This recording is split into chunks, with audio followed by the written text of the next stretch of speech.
Hello, in this video I want to show you how to change the sound settings in Call of Duty Mobile. To do this, we'll need to click on a gear icon in the top right corner of the screen, head on to the audio and graphics, select audio, and right here you can adjust each of these sound options with a slider, like a master volume. And also, if you want to mute them, you can click on this button next to it. When it looks like this, it's grayed out. That means the setting is muted.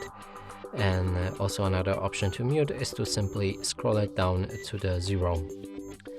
Now at the bottom you can change the voiceover language to English and enable or disable it. In this case I only have English, maybe you have something else.